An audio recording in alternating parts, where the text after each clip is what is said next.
میں ان لوگوں میں سے نہیں ہوں جن کو نبی بتاتے کچھ اور ہیں وہ سمجھتے کچھ اور ہیں.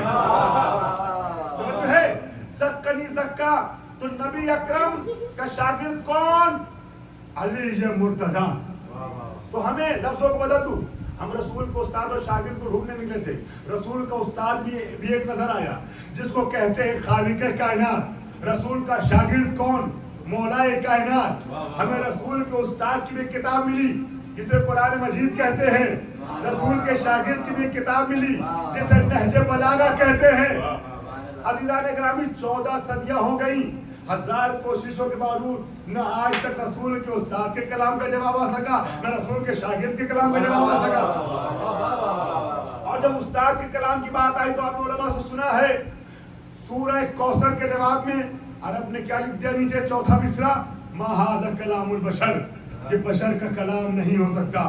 اور جب شاگرد کے کلام کی بات آئی تو شارح نہج بلاغہ علامہ ابن الحدید معتزلی ہمارے معارف نہج بلاغہ عنوان کے تحت 5 لیکچر انٹرنیٹ پہ پڑے ہوئے جو دیکھنا چاہے بعد میں دیکھ سکتا ہے لیکن اس کا ایک جملہ آپ کے حوالے کر رہا ہوں.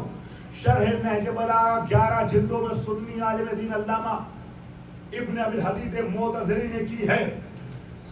سنی عالم دین 11 جلدوں میں یعنی تک اور ہر جلد 1200 صفحے کی تقریباً 12000 پیج پر شرح نہج بلاغہ عالم سنہ. ایسے تو نہج بلاغہ کی 300 شرح ہوئی ہیں لیکن سب سے مشہور شرح معتزلہ فرقے کے عالم علامہ ابن ابی الحدید معتزلی کی ہے.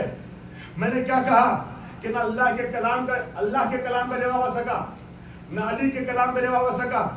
اللہ کے کلام کے لیے عرب نے لکھا ما ھذا کلام البشر اور علی کے کلام کی جب بات آئی تو شارح نہج بلاغہ اس کی اپنی شرح کے اپنی کتاب کے مقدمے میں تحریر کرتے ہیں نہج بلاغہ کے لیے ھذا الکلام الذی ما دون کلام الخالق وما فوق کلام المخلوق. یہ علی کا کلام ایسا کلام ہے کہ جو اللہ کے کلام کے تو بعد ہے مگر بندوں کے کلام میں سب سے افضل ہے.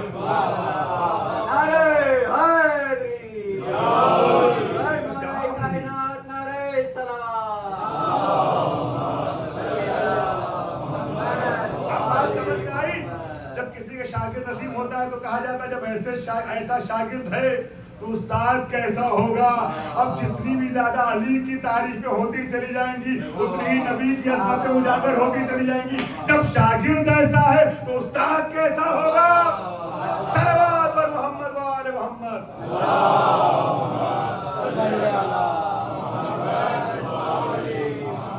تو عزیزان محترم یہ ہے علمی خانوادہ.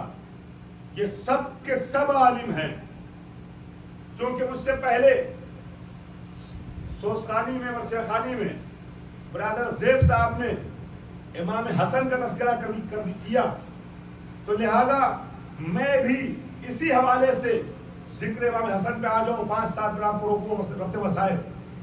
عزیزان محترم یہ تمہید استوار کر دی میں نے اور اصل مطلب تمہید سے بھی کم ہوگا.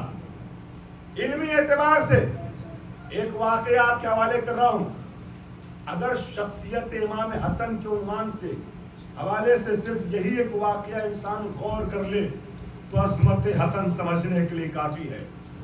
نبی اکرم مسجد نبوی میں تشریف فرما ہے. اصحاب کا مجمع ہے. سردار انبیاء اصحاب کے بیچ و بیچ بیٹھے ہوئے ہیں. اتنے میں دیکھنے والی نگاہوں نے دیکھا کہ مسجد کے دروازے سے کوئی ایک محترم شخصیت داخل ہوتی ہے. ایک بزرگ داخل ہوتے ہیں. نبی اکرم ان کے سلام کا جواب دیتے ہیں اور اس کے بعد ان کو اپنے پہلو میں جگہ دیتے ہیں. اللہ اکبر. اپنے پاس بٹھاتے ہیں. جس کا احترام نبی اس طریقے سے کرے وہ کوئی معمولی شخصیت کا حامل نہیں ہوگا. وہ کوئی معمولی ذات نہیں ہوگی. پوری توجہ چاہ رہا ہوں. آپ محسوس کریں وہ کون آ رہا ہے جس کا احترام سردار انبیاء کر رہے ہیں. اب وہ آنے والے بزرگ نبی کے پاس بیٹھے. نبی اکرم سے فرمایا, عرض کیا یا رسول اللہ آپ سے کچھ گفتگو کرنا چاہتا ہوں, کچھ سوال کرنا چاہتا ہوں, کچھ مسئلے ہیں جو اس کا جواب دریافت کرنا چاہتا ہوں. نبی اکرم کے زانوں پہ ایک طرف چھوٹا شہزادہ بیٹھا تھا